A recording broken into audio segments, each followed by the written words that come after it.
Good evening, good evening, good evening.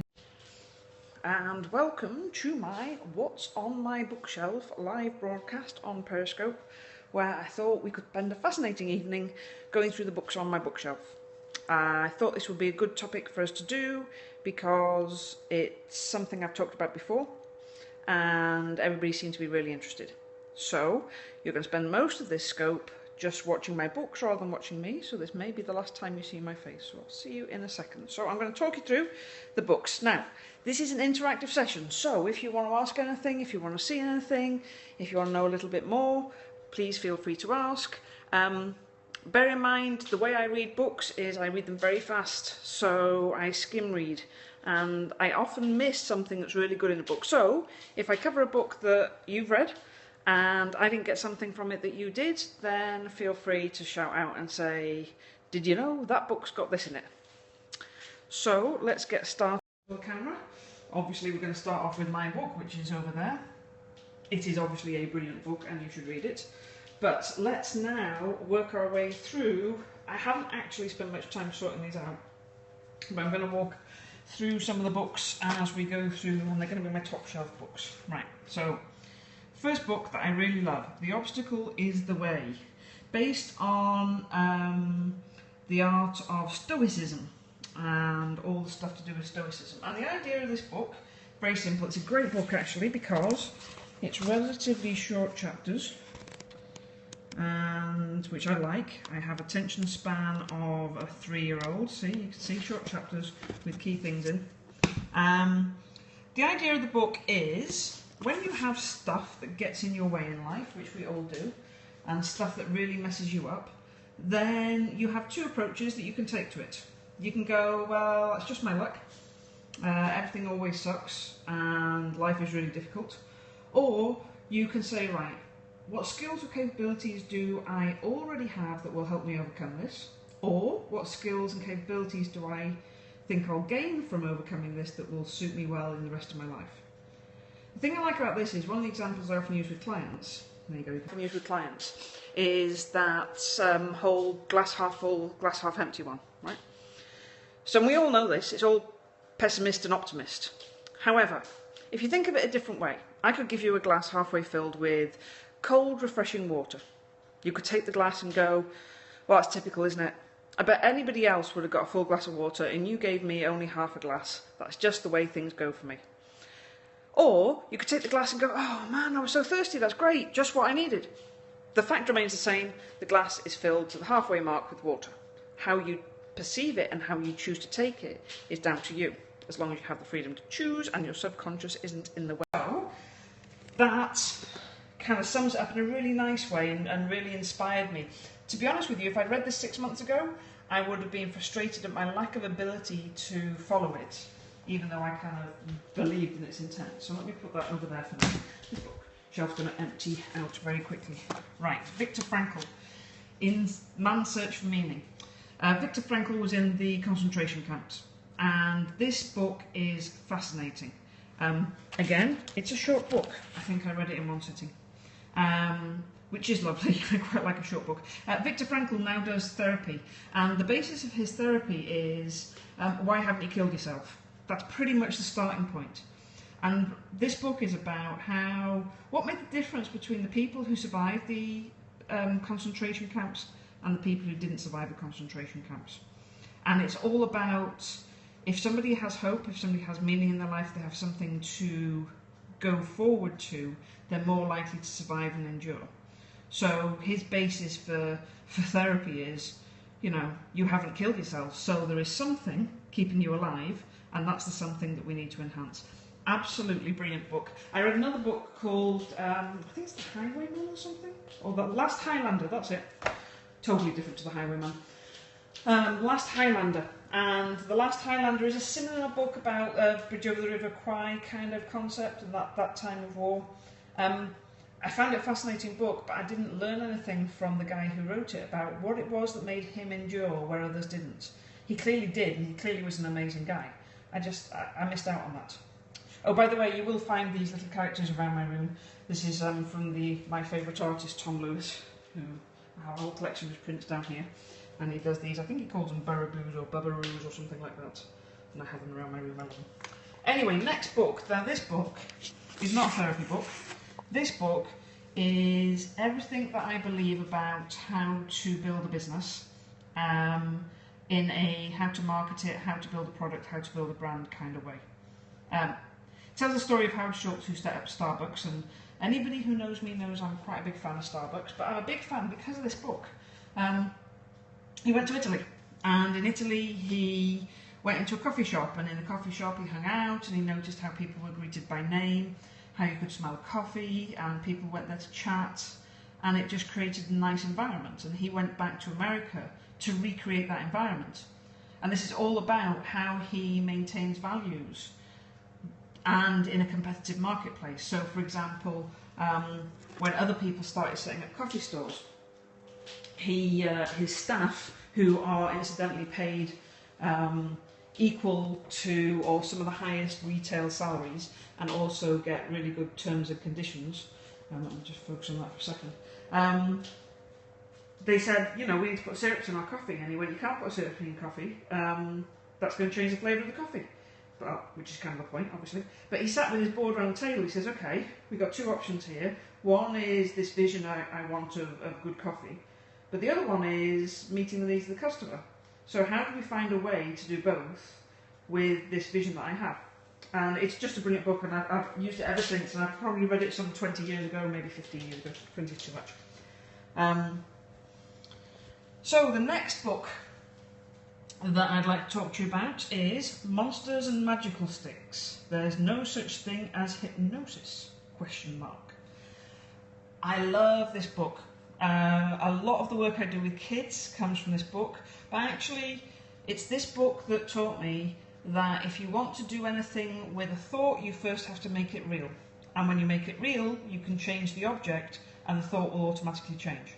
And I just find it a really... There's a lovely little bit in it where he teaches... It's called Monsters and Magical Sticks because his son was scared of monsters. And they went out and they made him a magic stick, kind of a wand. And they had a little incantation that he used to banish the monster every night. And it worked for him. Because we all have our own reality, and when we try and cure or help a kid with a fear, we so often try and put our reality on theirs, and it just simply doesn't match. So if you want to change somebody, you have to engage in their reality, not bring them into yours, and that will have far more of an effect. So a lot of those principles I got from Monsters and Magical Sticks, which is a lovely little book. See that PhD one day, that's me. Nobody's interacting, so that's fine. You know, don't worry about just talking to me or anything. I'll just waffle on here. Onward. The interesting thing, that's the second Starbucks book. Interesting thing about Howard Schultz is he left and he took a back seat, and the guy who replaced him started doing things like teddy bears and music and breakfast rolls in Starbucks, and suddenly they started closing shops. And yeah, he went a bit mental at that, and he came back in and took an active role and got rid of a lot of those things, because he said you should smell coffee when you walk into Starbucks, which I never have, but hey, you know. Next one, Michael Neal. Michael Neal's written lots of books, but this is the different one. This is about thoughts, and it really does change the way you think. And one of the simplest things that I took from this book is thoughts are like icebergs. A thought is something that feels really real, like an iceberg. An iceberg you can build a house on. If the temperature changes a couple of degrees, an iceberg ceases to exist, and thoughts are the same. Click your fingers, choose to be happy. So Michael Neal's book, and it kind of, I think it goes against some of the other stuff he's written, but this is a really nice, and again, a very easy read, simply set out. Which I like. You will see that's a common theme in all of my books. I'm going to have to start putting some of the books back on the shelf, you know that. Right. Next book. This is a really interesting book that I didn't enjoy at all, but I recommend to lots of clients. So let me explain why. Slight Edge talks about doing small things every day that really change your life, rather than aspiring to big goals and weighing yourself up as failing. That's my kind of summary of it. I cannot do the best summary of this book because I struggled with it, because that's how I think anyway, and I didn't realise that's how I thought until I heard people discussing the book and went, wow, yeah, that's a really good idea. And I went, yeah, that's kind of what I do, you know, if you've got to do something, you do it. And you work on small steps all the time. So this is a brilliant, brilliant book if you're struggling, kind of judging yourself, feeling like you're failing, have a problem with big goals and all that sort of stuff. This is about turning your life into simple little steps where you have simple achievements every day, and I recommend it to a lot of clients now after the first couple of sessions when they're in a better place to think. This one is one of the few books out there right now that is specifically geared at dealing with kids. I know a lot of my colleagues use this one. I've referenced a couple of the scripts. As a hypnotherapist, I don't use scripts. I don't need to use scripts because I work with my clients' unique reality. But there are some really good ideas for different types of problems like bedwetting and stuff like that that kids have. So that is probably a very therapy-ish book. Nudge. All to do with, there's a couple of books like this that are to do with decision making. Let me see if I can find the other one. There's Blink, right? Malcolm Gladwell. Malcolm Gladwell stuff is great if you've never read it. And then my favourite book of all time, in this kind of pile, The Decisive Moment. And do you know what's really cool about this book? I don't know if you can see, that's a raised button, right? So you can actually kind of squish it. It's quite squishy. Which all books should have something like that on, right? Or maybe that just takes me back to when I was a kid and you had interactive books.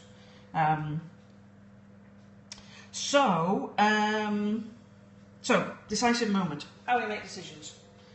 Brilliant, brilliant book. It all talks about lots of case studies, a lot of the stuff I've learnt about reconciling memories, locking information down, just, you know, instinct versus logical and rational thinking, all comes from this book. You know, if my book could be anywhere near as powerful as this one, I would be a very happy person. So these books are all to do with those instant decision-making stuff, and you see a lot of books about it.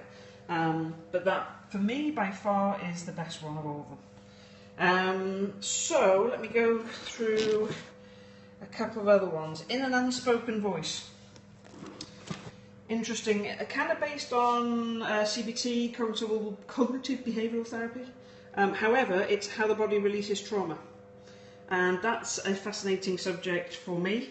And if any of you have read my book, you'll know that I deal with trauma differently to the standard caveman rules. What trauma does is creates a pattern interrupt to the standard rules that our brains follow. And this book explained a lot of why that is the way it is, after his experience of a trauma. And trauma is anything that your brain just can't process, basically, as opposed to something big and bad happening. It's just something where your brain decides there is too much to it for it to be able to process. And this talks about actually physically shaking out your body and how that's a good thing to release it from your body. So he has a sort of therapy that encourages and allows physical shaking, and certainly after my court case I know all about the physical shaking thing. This one's an interesting one. I always thought when people said Alan Carr stopped smoking, that it was the comedian. I was wrong, it's not. But this book is really good because basically it says, you know, smoking's in the head. And that ties into my belief system and the way I work. And so I kind of read that and thought, yeah, it aligns really well with the way I think, and I kind of use it a lot. Screw it, let's do it. That's quite, I just like the title of that, and I like Richard Branson. I'm not sure I've even really read it, but quick reads is a good start for me, as you know. Other hugely influential book, Kelly McGonigal, Maximum Willpower. Her sister, Jane McGonigal, did a TED talk called I Can Add 10 Years to Your Life. And she invented an online game that gave her points when she was bedridden and lost the will to live. And she got points for doing things like sitting up in bed and things like that. It's a great TED talk if you ever get a chance to see it. But this is her sister. And her sister talks about willpower, and her sister has like a 10-week course on willpower. I have a simple little app. But maximum willpower, this is that 10% that's left of your brain. 90% of it's used up by your subconscious, 10% left. In that 10%, what you do with that 10%, that's willpower, self-control, all that sort of stuff. And this is really practical, very useful book to read. So if you get a chance, this one, as I say, I've got an app for this one, and I've got a download that does pretty much similar to what she talks about. But there's a lot of science, and a lot of these books I like because the science, they make sense of the stuff that I'm doing. This one is another one of those that I got because I love the title. When you're falling down, you know, it's just... And actually, I read the intro and it put me right off the book. And I read a lot of the book and I wasn't as enamoured with the book as I was with the title. But it is a great title, isn't it? When you're falling down. I agree with the principle, maybe not necessarily with the way it's written. Right, this one. Now there's a book missing from here that I'll have to mention to you. This one is a really interesting one. Candice Pert, PhD. PhD is very significant. She's a scientific lady. She died a couple of years ago, actually. Molecules of Emotion. This is about the science of molecules, and she was originally researching for the US government how to stop the addictive effects of various drugs that had taken hold in the 60s and 70s, and to do the research she seemed to have to take a lot of them herself, which was quite interesting. But the book is brilliant, except for the fact that she has a huge chip on her shoulder about the way she was treated by other scientists. And so most of the book is her just griping all the way through about the way she was treated by other scientists. I'm not saying that's good, right or wrong, I have no idea, I wasn't there. But in amongst it is some really good science about the way the mind controls the body, which ties into Love, Medicine and Miracles by Bernie Siegel, which is particularly good around anybody to do with cancer and kind of stepping away from traditional beliefs, which then takes me on to the one that really made a difference to me, which is The Biology of Belief. So these are all very similar books, but The Biology of Belief, Bruce Lipton.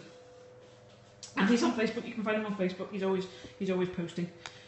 He gets more woo-woo by the minute, which is interesting because he started off as a scientist, and I'm more on the science side than the woo-woo side. But one of the really interesting things, now you have to get to about page 63, I think it is, before this book starts getting interesting. The first bit just seems to be waffle. But after that, he's talking about the way the mind influences the body. And the way I kind of translate it is, your body, your body is like a car, right? You can have the best car in the world with all the bells and whistles, but if there's nobody to drive it, there's not much use in having the car. Or you can have a really good driver who could drive any car going, but if he's got no car to drive, then he's useless. So the body is like the car, and the mind is like the driver. And when the driver gets in the car, he still has to know how to use it. So the Biology of Belief kind of backs that up with science, as about how the mind communicates with the cell membranes and all this sort of stuff. And it's the environment stupid is the key thing that you get from that. Those are really the main books I'm going to go through. Let me just show you this one. This is an adult colouring book. Does anybody ever do that? Adult colouring in? I love colouring in. I used to do these when I was a kid, right? They weren't adult colouring in books, they were kids colouring in books, and they were just patterns, right? Just patterns, and you've got those big... Do you remember those white felt tip pens with kind of black squiggles on them? And they smelt really nice. And you just colour in. And I haven't done much, but I brought it down my therapy room so I could do it while I was waiting for clients. I've only started the first thing. I want to get some pens, because pencils are a bit lame, aren't they? Anyway, this was brought to me by a client after we had a discussion about how I love these adult colouring in books, but I kind of find it hard to justify about £6 to buy one of them. And bless her cotton sock, she bought me one of these books for me to use, and sticker book for my daughter, so that was also really nice. So, flip you back to me. So that's probably as much as I want to cover now, because this has gone on for 20 minutes, which is probably a bit long for a scope. Hopefully you found some of the books interesting. I will be downloading this and sharing it, and feel free to ask me any questions or ask me for a reminder of some of the titles and stuff like that. And I will catch you another time. Bye bye.